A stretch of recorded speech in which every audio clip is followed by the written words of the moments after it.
Hey everyone, hope you all are well.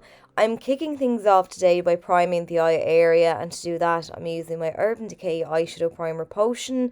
I've added a few swipes of this across the eye area, and now I'm using the fluffy end of the double-ended brush that came with the Naked Cyber palette just above this product, all around the eye area, anywhere that I'll be adding shadow, to make sure they go on nice and smoothly and last all day long.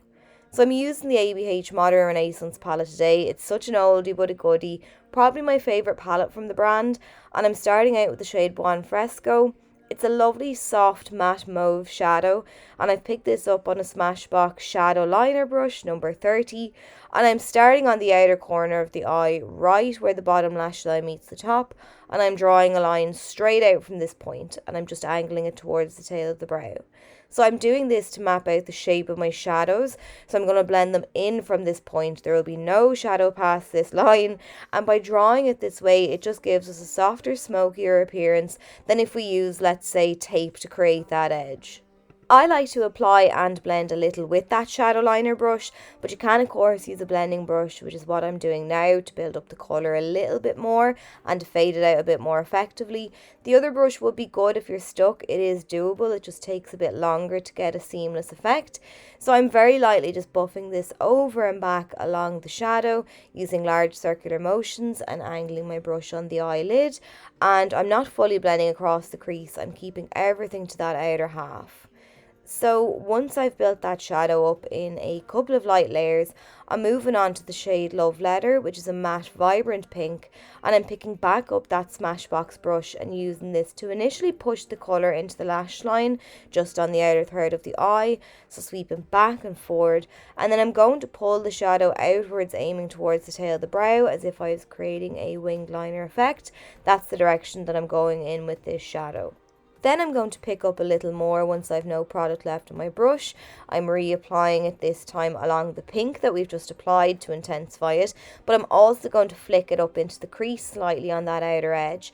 And a small brush like this means I can be quite precise with my placement where I lay down the shadow, and then I can switch to my fluffy blending brush again, my Sigma E25, and I'm making sure everything is nice and soft and blended. So I angle my brush and blend kind of up and down when it comes to the lid space, and then for the crease I'm blending back and forward across.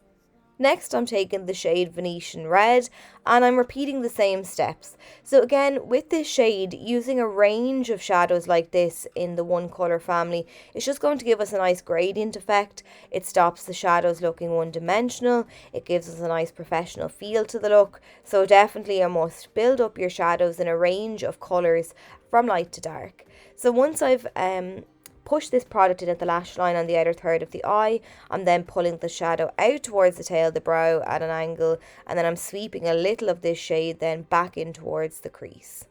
So I'm taking now a touch, and I mean the smallest amount of Makeup Geek's Corrupt, which is a matte black shadow, on the very tip of this Smashbox brush, and I'm pressing that shadow initially right into the lash bed, and I want this to look quite subtle. I don't want the black to overpower in this look in any way, shape or form. I want it nice and bright and pink, but adding the black in at the lashes just gives the illusion that they are thicker and darker than they actually are, and it also helps to conceal the band of the lashes that we'll be applying soon, which is an added bonus. So I'm nearly creating a soft wing with this shadow when I fade it out. Next then, I'm taking the Balloon Pop Super Shock shadow from the Colourpop Animal Crossing collection. It's a light, shimmery, almost beige shade, and I like when it's applied that it's actually quite sheer in terms of colour, that you just get this nice pearlescent sparkle, which is exactly what I want for the look. I've added this dry to the lid with a Sedona Lace pencil brush, and again I've built it up in a couple of light layers. If you did want this to pack more of a punch, you can definitely use it wet, but I want it just to have that subtle shimmer to the lid. Moving on down to the lower lash line now, I'm using this Crown Brush pencil brush to apply the shade Buon Fresco all the way down along the lower lash line.